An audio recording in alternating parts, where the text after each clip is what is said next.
உங்ககிட்ட மைதா மாவு இருக்கா? அப்போது கண்டிப்பாக யோசிக்காதீங்க. இந்த மாதிரி ஈஸியாக சுவையாக ரசித்து ருசித்து சாப்பிட்ற மாதிரி ஒரு ஈஸியான அழகான டேஸ்டியான ஒரு ரெசிப்பியை சீக்கிரமாக பண்ணி முடிச்சிடலாம். வாங்க பார்க்கலாம். பாருங்கள், பார்க்குறதுக்கே தேன் மிட்டாய் மாதிரி எவ்வளோ அழகாக இருக்குதுன்னு. சும்மா சொல்லக்கூடாதுங்க, பார்க்குறதுக்கு மட்டும் இல்லை, சாப்பிட்றதுக்கும் டேஸ்டியாக இருக்கும். கண்டிப்பாக ட்ரை பண்ணி பாருங்கள். பார்க்குறதுக்கே தேன் மிட்டாய் மாதிரி எவ்வளோ அழகாக இருக்குது பாருங்கள். இந்த ரெசிபி ரெடி பண்ணுறதுக்கு ரொம்ப கம்மியாக தாங்க டைம் எடுக்கும். இது ஊறுறதுக்கு மட்டும்தான் டைம் எடுக்கும். நீங்கள் ஈவினிங் போல் ரெடி பண்ணீங்கன்னா மார்னிங் ரசித்து ருசித்து சாப்பிட்றதுக்கு செம்மையாக இருக்கும்.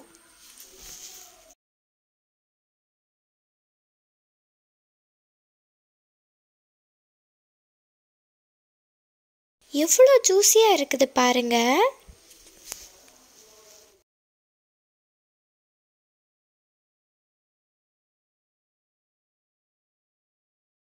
இந்த ரெசிபி ரெடி பண்ணுறதுக்கு ஒரு அகலமான மிக்சிங் பவுல் எடுத்துக்கோங்க. 1 கப் அளவில் மைதா மாவு சேர்த்துக்கோங்க. கொஞ்சமாக ரெட் கலர் ஃபுட் கலர் சேர்த்துக்கோங்க. 1 பிஞ்ச் அளவில் சோடா உப்பு ஆட் பண்ணிக்கோங்க.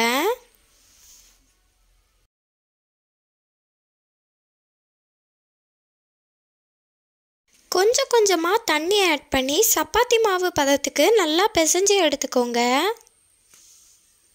ரொம்ப லேசாகவும் இருக்கக்கூடாது, ரொம்ப கட்டியாகவும் இருக்கக்கூடாது. மீடியம் சைஸில் பிசைஞ்சு எடுத்துக்கோங்க. கொஞ்சம் கொஞ்சமாக தண்ணி தேவைக்கேற்ற அளவில் ஆட் பண்ணி பிசைஞ்சு எடுத்துக்கோங்க.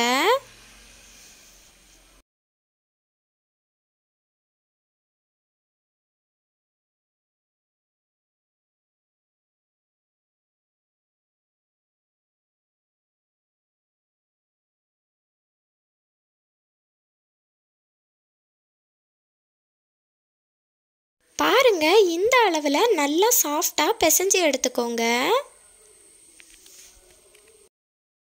அப்புறமா சப்பாத்தி பிசைகிற கட்டையை எடுத்துக்கோங்க. கொஞ்சமாக மாவு இதே மாதிரி தட்டி விட்டுக்கோங்க. அப்புறமா மாவை இதே போல் மேலே வச்சு நல்லா உருட்டி எடுத்துக்கோங்க. கொஞ்சமாக தடிமனாக உருட்டி எடுத்துக்கோங்க.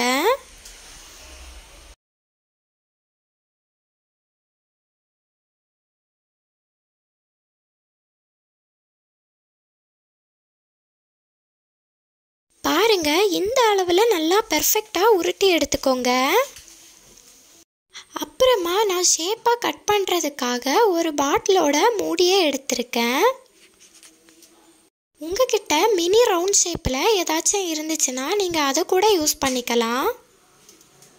என்கிட்ட வேறு எதுவும் இல்லாததுனால நான் பாட்டிலோட மூடி யூஸ் பண்ணியிருக்கேன். இந்த மாதிரி மினி ரவுண்ட் ஷேப்பில் எல்லாத்தையும் அச்சு பண்ணி எடுத்துக்கணும்.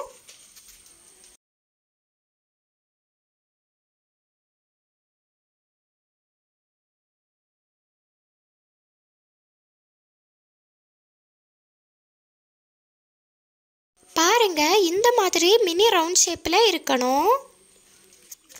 இந்த மாதிரி எல்லா உருண்டைகளையும் எடுத்துக்கோங்க.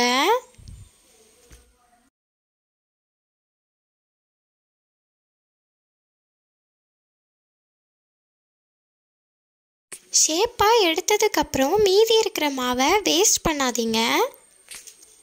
திரும்பவும் அதே மாதிரி உருட்டி எடுத்து மறுபடியும் மினி மினி பால்ஸாக எடுத்துக்கோங்க. நான் இந்த மாதிரி 3 வாட்டி எடுத்ததுக்கப்புறம் மாவு காலி ஆயிடுச்சு.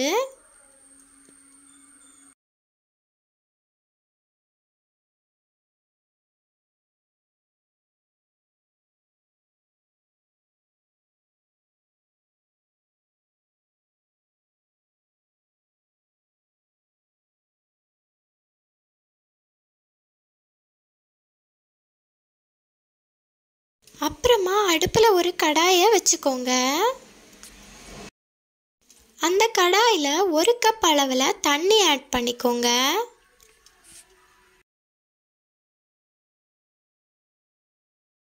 அப்புறமா 1 கப் அளவில் சுகர் ஆட் பண்ணிக்கோங்க. 1 கப் தண்ணிக்கு 1 கப் சுகர் தான் கரெக்டான அளவாக இருக்கும். உங்களுக்கு இனிப்பு ரொம்ப பிடிக்கும்னா கண்டிப்பாக 1.5 கப் அளவில் ஆட் பண்ணிக்கலாம். ஆனால் 1 கப் தண்ணிக்கு 1 கப் சுகர் தான் கரெக்டான அளவாக இருக்கும், திகட்டாது. 1.5 கப்பெல்லாம் ஆட் பண்ணால் கொஞ்சம் சாப்பிட்டதும் திகட்டிரும். சீனி பாகுலையும் நான் red colour food colour add பண்ணியிருக்கேன். ஃபுட் கலர் 1 பிஞ்ச் அளவில் சேர்த்துக்கோங்க, இல்லைன்னா டேஸ்ட் மாறிடும். அப்புறமா 1 பிஞ்ச் அளவில் ஏலக்காய் தூள் ஆட் பண்ணியிருக்கேன்.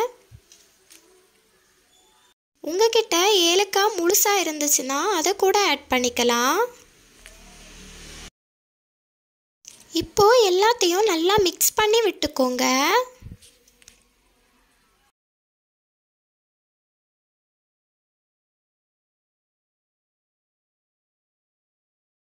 பாகு பதம் எதுவும் கிடையாதுங்க. ஒரு 5 நிமிஷம் நல்லா கொதிக்க விட்டு இறக்கிக்கோங்க.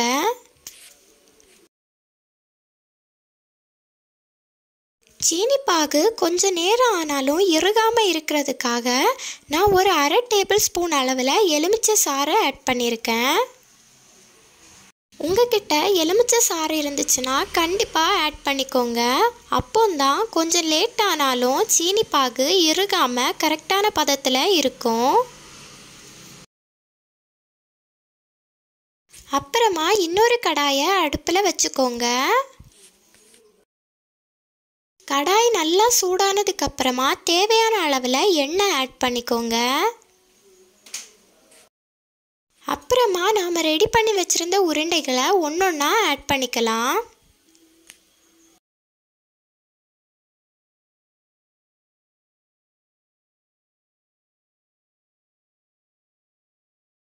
இந்த அளவில் நல்லா பொன்னிறமாக பொரிச்சு எடுத்துக்கோங்க.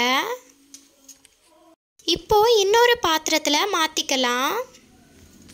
ஸ்ட்ரைட்டாக சீனி பாகில் ஆட் பண்ணாதீங்க. இன்னொரு பாத்திரத்தில் மாற்றி எண்ணெய் எல்லாம் கொஞ்சம் வடிஞ்சதுக்கு அப்புறமா சீனி பாகில் ஆட் பண்ணிக்கோங்க. எடுத்த உடனேயே சீனி பாகில் ஸ்ட்ரைட்டாக ஆட் பண்ணாதீங்க. ஏன்னா இதை நைட் ஃபுல்லாக ஊற வைக்கணும். அதனால் எடுத்த உடனே சீனி பாகில் ஆட் பண்ணாமல் எண்ணெய் எல்லாம் கொஞ்சம் நல்லா வடிஞ்சதுக்கு அப்புறமா சீனி பாகில் ஆட் பண்ணிக்கோங்க.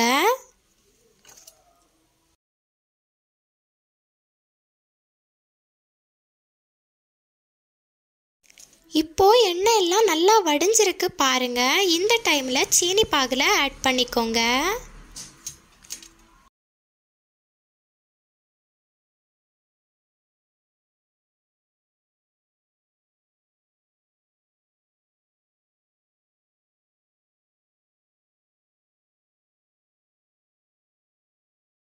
எல்லாம் ஆட் பண்ணி முடித்ததுக்கப்புறம் இதை மாதிரி லைட்டாக மிக்ஸ் பண்ணி விட்டுக்கோங்க. பாருங்கள், இந்த ரெசிபி பார்க்குறதுக்கே எவ்வளோ அழகாக இருக்குதுன்னு. கண்டிப்பாக டேஸ்ட் பண்ணி பாருங்கள். 1 டைம் ஆச்சும் இந்த மாதிரி ஒரு ரெசிபி வீட்டிலையே செஞ்சு டேஸ்ட் பண்ணி பாருங்கள். சூப்பராக இருக்கும். தேன் மிட்டாய் மாதிரியே தாங்க இருக்கும். ரொம்ப டேஸ்ட்டாக இருக்கும். கண்டிப்பாக எல்லோரும் வீட்டில் ட்ரை பண்ணி பாருங்கள். ரெட் கலர் ஃபுட் கலருக்கு பதில் நீங்கள் பீட்ரூட் ஜூஸ் கூட ஆட் பண்ணிக்கலாம். அது ரொம்ப பர்ஃபெக்டான சூப்பரான கலரும் கொடுக்கும் அண்ட் ரொம்ப ஹெல்த்தியானது கூட. கண்டிப்பாக உங்ககிட்ட பீட்ரூட் ஜூஸ் இருந்துச்சுன்னா அதையே ஆட் பண்ணிக்கோங்க.